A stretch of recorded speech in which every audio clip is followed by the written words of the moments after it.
Hey guys, it's Dani. It's Saturday night, Saturday evening, about 9 minutes to 7. I'm gonna upload this thing tonight. I'm actually thinking about changing our schedule to Friday uploads instead of what I've been doing. It's Sunday or early Monday morning uploads. So we're working on that. One thing I'm gonna get out right away before I do anything else is. So I've been following a channel for a long time called Bikes and Beards. It's a guy named Sean. He's big into motorcycle stuff. He used to own a big motorcycle shop. And honestly, I don't keep up with any followers on a daily basis now, just because it's way too much work trying to run your own channels, multiple channels across multiple networks. It's too hard to balance all that stuff. So I kind of lost track what he's been doing real recently, other than Sean and the guys from Burn Peak, Jimmy's World, and Bikes and Beards. They went physically from. I have my laptop here tonight too, so we're getting super high tech. They went up physically from where they are in Tennessee to Hurricane Helene, to Carolinas, to North Carolina there, and they brought gasoline, they brought water, they brought a big like a big conversion van with a lot of cargo room. I think they brought a trailer with them behind it, and they just tried to do as much good as they possibly could do. Now, if you don't know who Sean from Bikes and Beards is, he is a channel on YouTube that has, I think, millions of subscribers. I know it's over 1 million. It's probably in the multiple millions. Sean, I'm sorry. I'm not keeping track of your if you ever see this, I love you. I've been watching your stuff for years, but I'm not keeping track of your analytics every week. So I don't know, but or even the number of subscribers. I really don't know, but it's way over 1 million.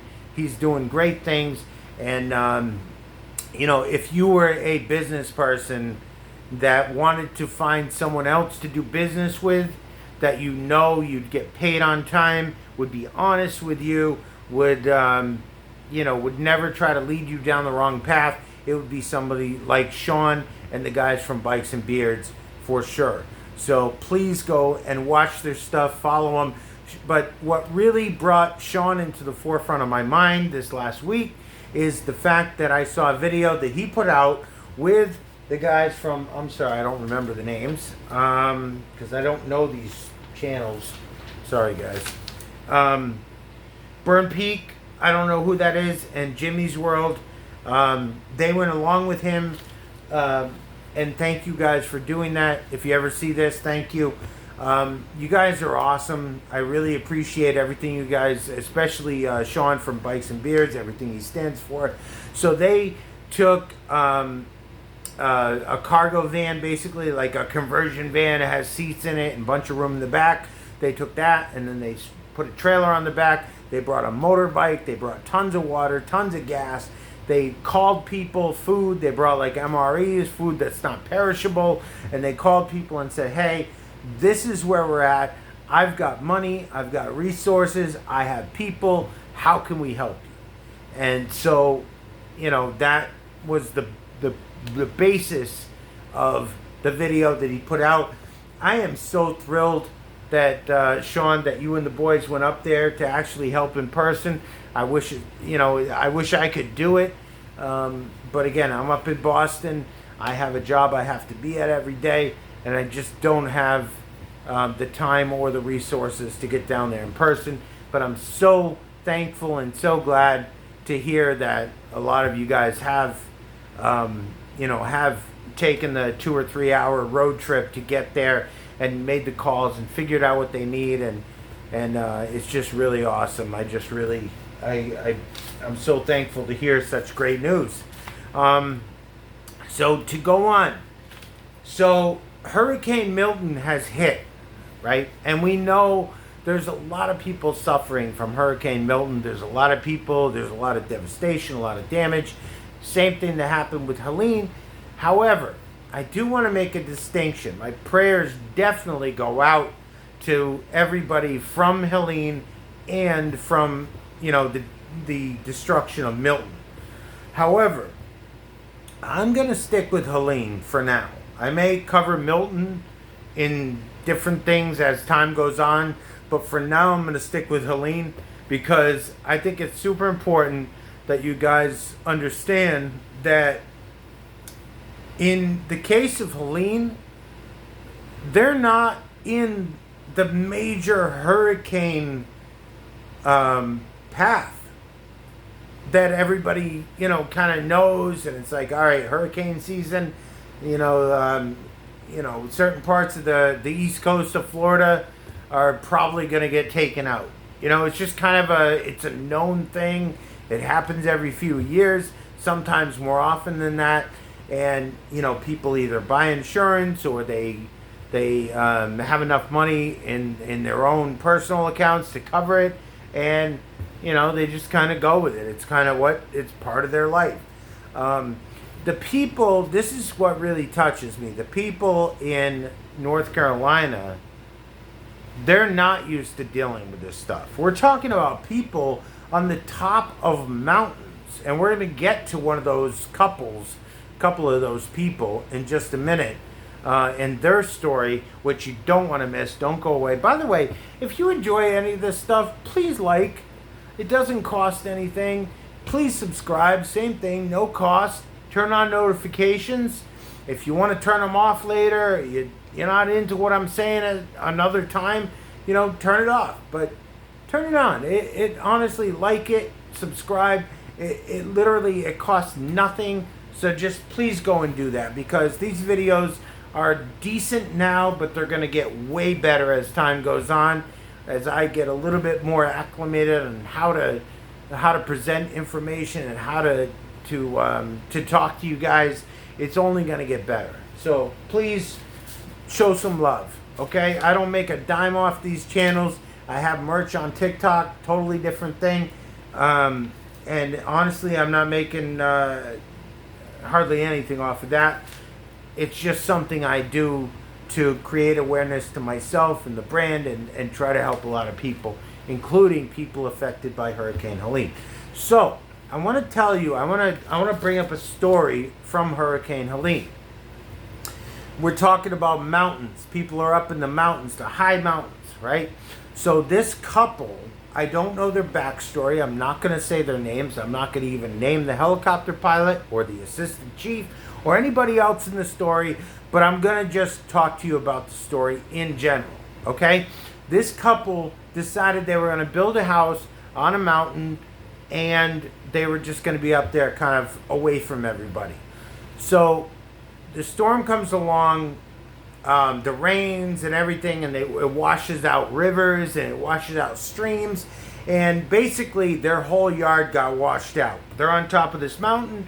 There's only a couple of ways down. The roads are washed out. They're stuck. There's no food, no running water. They're stuck on top of this mountain. As far as I know, if anything that I'm saying is not correct, please leave it in the comments and I will amend my statements. But this is how I know it as far as the general story goes.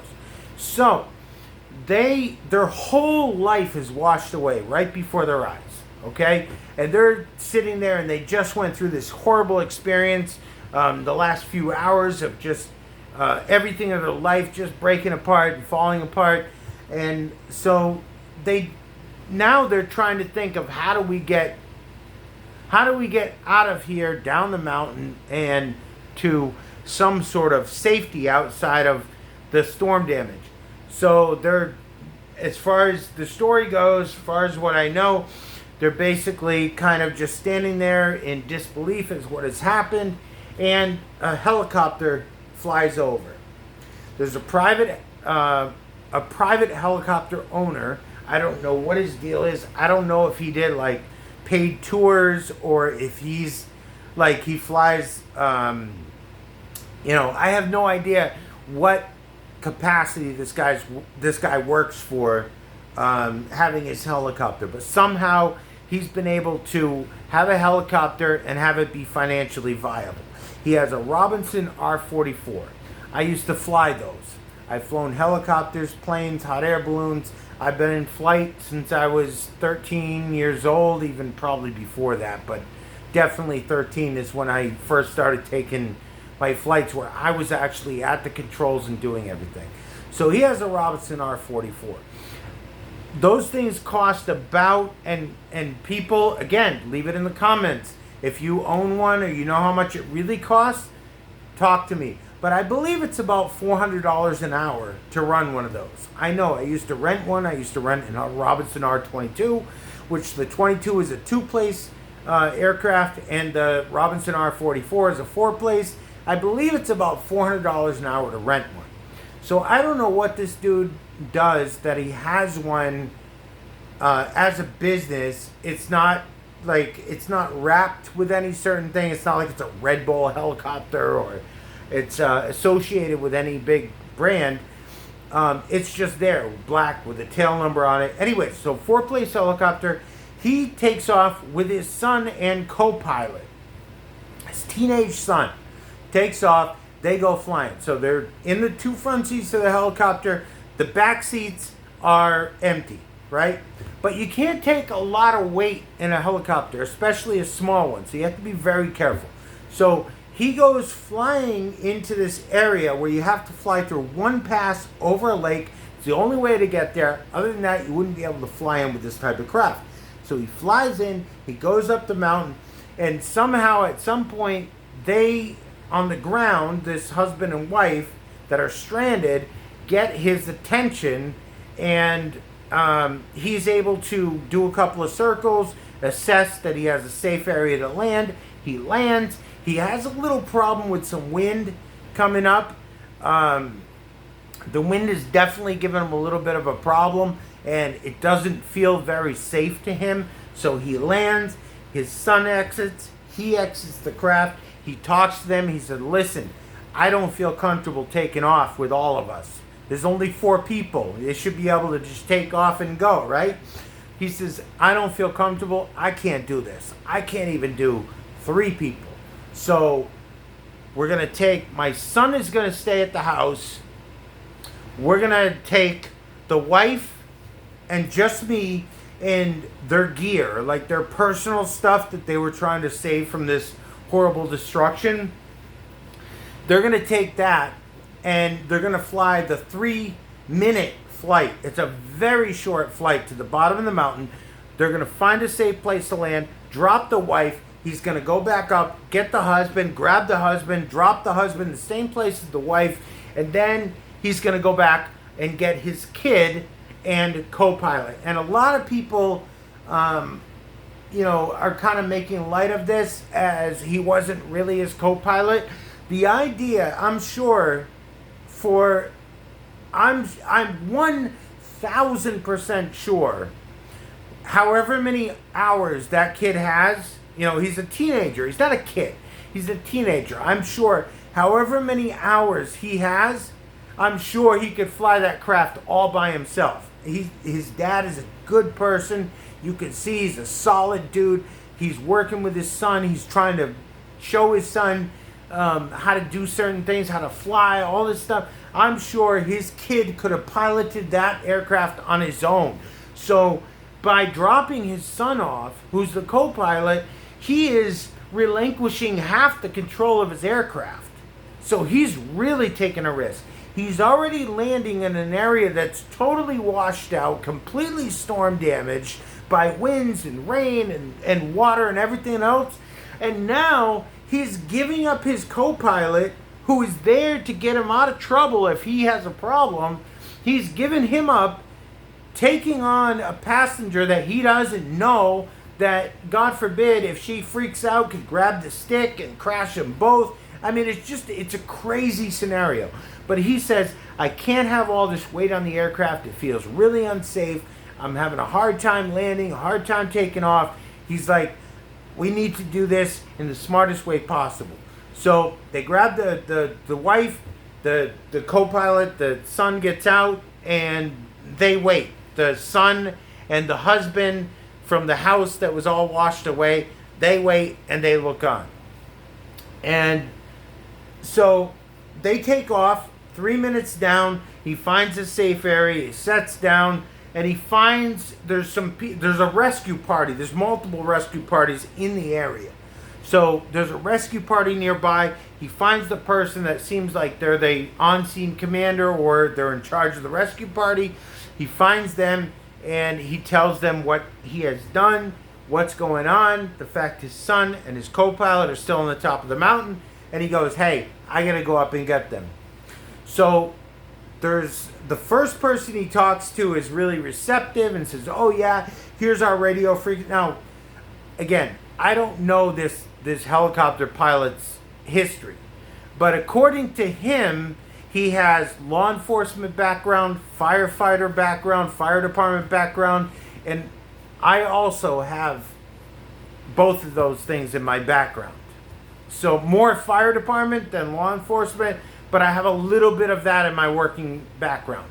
So I can understand if you're successful enough to have a Robinson R44 that you don't have to wrap to advertise. You're successful enough to have a black paint job, just a tail number, and park it in its own little hangar at your house. He's doing the right things, okay? He's not owned by large corporations or anything. He's just a dude with a helicopter that's making enough money to do what he does, okay? So, and that's very hard to accomplish. So anyways, he goes to land, first person, very receptive. Then all of a sudden, this assistant chief, somehow they come in contact, and he goes, hey, if you take off and go up that mountain one more time, I'm going to throw you in jail. I don't care what the story is. I don't care about the situation. You're gone. You're going to jail if you go up that mountain. So the guy has a military, fire, and police background. He says to him, listen, I don't leave my men behind. He goes, I'm going to at least grab my son and co-pilot. And the guy says the same thing, I guess. If you go up there, I'll arrest you. He goes, dude, I don't care. I'm grabbing my son. He flies up, grabs his son, right? Has to have the conversation with the husband. Hey, dude, I would love to take you down. Yes, I know there's empty seats here, but I can't take you down. It's too dangerous for me to take off and have all three of you in here, and for me to leave my son. Then I risk maybe not being able to get back here and get my son. They're already messing with me. It's a really big problem. He's like, dude, your wife is going to be safe. Just relax. People are coming to help you, but I gotta go. And I can't even imagine.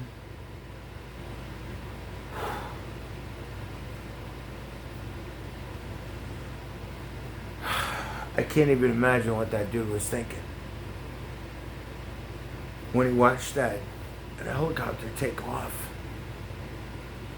Knowing his wife was out there somewhere with people, somehow she was okay, but he watched the one safety net they had take off and just leave. And he thought he was rescued.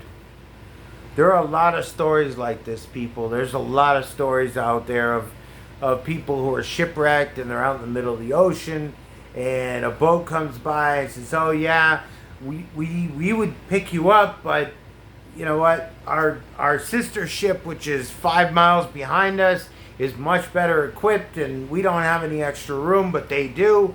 And then the boat leaves and the other boat never comes along. So I can only imagine how desperate and helpless the guy felt in that situation. And it's unbelievable. It's absolutely unbelievable. So guys, I know usually we talk about financial things. I kind of want to go full circle. Excuse me. I just want to talk about really quick, like I mentioned, putting together a go bag, which actually it's funny because this is mine. You can see it has a radio attached to it, a bunch of stuff, Anyways, that's my go bag. It's my work bag. It's what I take every day. But it's got, you should always have one of these put together that has all of your chargers to all of your things. You can always charge everything.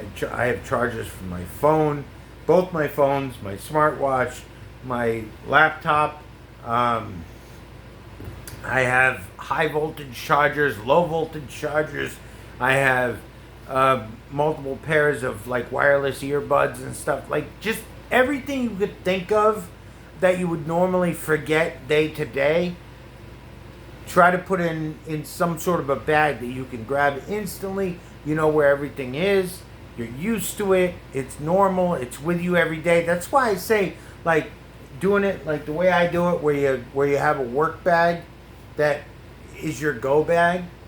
You know, set it up like that. It works really well that way, and it trains you where everything is. Like, if I ever wanted to grab something in the middle of the night, this is, you know, kind of an outside room to the shop here. But if I was sleeping and I wanted to grab something in the middle of the night, I could get up and I do keep this bag near my bed at night. I can get up, feel around, and grab anything in it with no light, just because it's set up a certain way. So I think, you know, anybody dealing with these really horrible things in the last couple of weeks regarding hurricanes and just you know, obviously we're very ripe for situations that terrorists could come in and cause some real harm. So I think it's very important that we have at least our basic essentials to our everyday life around us and really kind of and make a priority of that. Guys, I'm Danny. I really would appreciate it if you check out my TikTok at Team696. Same address on Twitter or X at Team696 on both of those, and Almost Really Famous on YouTube. Again, that name is a joke.